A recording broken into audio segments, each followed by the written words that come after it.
देश की वित्त मंत्री जो बजट अनाउंस कर रही हैं वो आंध्र प्रदेश और बिहार के लिए बजट है। वो वहाँ के वित्त मंत्री क्या काम करेंगे अगर हमारे केंद्र मंत्री ये काम कर रही हैं। और जो उन्होंने शुरू किया है प्रधानमंत्री सरकार बचाओ योजना, उसके तहत उन्होंने अपने अलायंस पार्टनर्स को पैकेजेस दिए हैं। बाकी सारे राज्यों को पैकेजेस की ज़रूरत नहीं है। आज Maharashtra highest tax paying state है, सबसे ज़्यादा टैक्सेस सेंटर हमसे ही लेती है, पर महाराष्ट्र को क्या मिलता है? वो भी तो अलायंस में इनकी सरकार चल रही है महाराष्ट्र में, उन अलायंस पार्टनर्स के लिए कुछ नहीं। और शर्म है, मुझे तो शर्म इस बात की है कि हमारे दो ऐसी पार्टियां हैं जो सरकार में तो बनी हुई हैं महाराष्ट्र में, पर केंद्र में वो अपना प्रभाव नहीं डाल पा रहे कि महाराष्ट्र के लिए भी किसी तरीके का पैकेज अनाउंस होना चाहिए।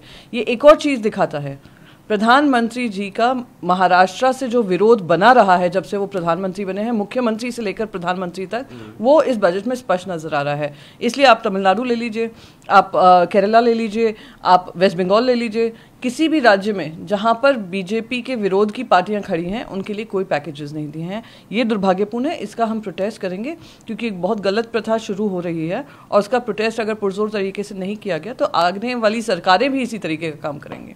कल के बजट में ये उम्मीद थी कि जो किसान हताश बैठे हैं, जो महिलाओं को उम्मीद थी कि महंगाई की से राहत मिलेगी, जो युवाओं को उम्मीद थी कि रोज़गार के माध्यम बनेंगे, उन सबको दरकिनार कर प्रधानमंत्री नरेंद्र मोदी जी ने सिर्फ अपनी वाह लूटने के लिए और आंध्र प्रदेश और बिहार के लिए उन्होंने पैकेजेस अनाउंस किए। किसानों के लिए कुछ नहीं, ना मिनिमम सपोर्ट प्राइस की बात की है, ना किसी तरीके से कैसे उनके लिए फार्म लोन्स उनको ईजिली मिल सके, बैंक लोन्स मिल सके कम इंटरेस्ट पे, ना उसके बारे में बात की है।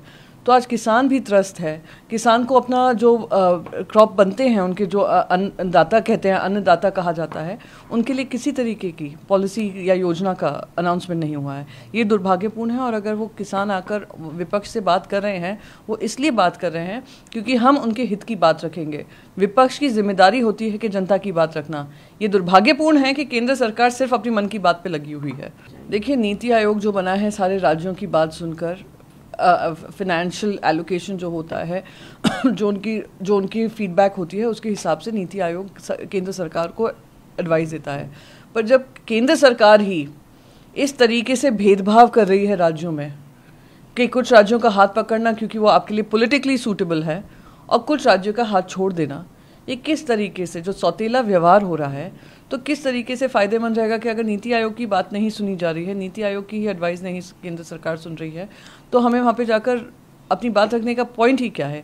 इसलिए वो इसके विरोध में बॉयकॉट कर रहे हैं। तमिलनाडु के मुख्यमंत्री से शुरुआत हुई, बाकी सारे जो विपक्ष के मुख्यमंत्री हैं उसको बॉयकॉट कर रहे हैं।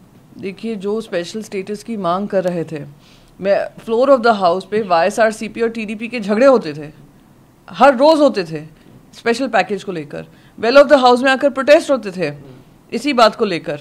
जब YSRCP की सरकार थी, TDP उस एकदम आगे आकर स्पेशल पैकेज की बात करती थी, ये या स्पेशल स्टेटस की। स्पेशल स्टेटस एक वादा था जो देश की सरकार ने, उस समय की सरकार ने आंध्र प्रदेश को वादा किया था, और TDP जो उसके बारे में बोल रही थी, आज वो लोग भी चुप हैं और बिहार के मुख्यमंत्री भी चुप हैं। ये बिहार के मुख्यमंत्री जी से पूछना चाहूँगी, 8 साल पहले करीब मोदी जी वहाँ पे आए थे, कहा था 1,20,000 करोड़ का पैकेज देंगे, और आप लोग को ये झुंझुना पकड़ा दिया है, आप इसी में खुश हैं। तो आप बिहार की जनता के साथ ये विश्वासघात हो रहा है, ये विश्वासघात हो रहा है आंध्र प्रदेश की जनता के साथ। और उड़ीसा में भारतीय जनता पार्टी का कमिटमेंट था कि अगर हमारी सरकार बनेगी तो सरकार राज्य को स्पेशल स्टेटस का दर्जा दिया जाएगा, उनको भी दरकिनार किया है।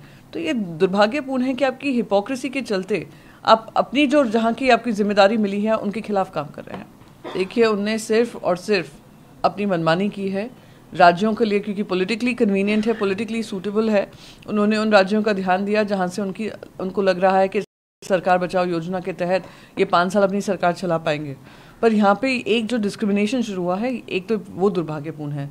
दूसरा, आप देखिए, महिलाओं के लिए कुछ नहीं, युवाओं के लिए कुछ नहीं, किसान वर्ग के लिए कुछ नहीं। आप कह रहे हैं हम स्किल कर देंगे।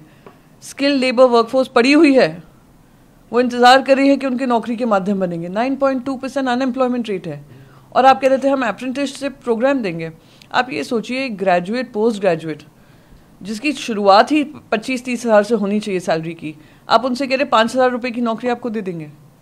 तो इस तरीके का जो काम किया है, जो बजट है, वो बहुत ही निराशाजनक है और आम आदमी के खिलाफ है। वही वो लोग विपक्ष को दुश्मन की तरह देखते हैं। वो विपक्ष को हम लोग बार बार कहते हैं मतभेद हो सकता है, मनभेद नहीं होना चाहिए और भेदभाव वाली राजनीति नहीं होनी चाहिए।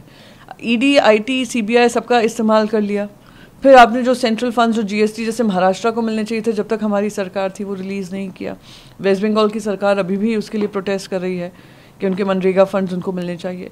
तो आप इस तरीके का जो भेदभाव कर रहे हैं कि जहाँ जहाँ विपक्ष की सरकारें हैं आप उनके खिलाफ काम कर रहे हैं और अपने अलायंस को बचाने के लिए, अपनी सरकार को बचाने के लिए आप जो पैसा बहा रहे हैं वो आम जनता की जेबों से ही काट कर आ रहा है। ये सबसे दुखदाई बात है।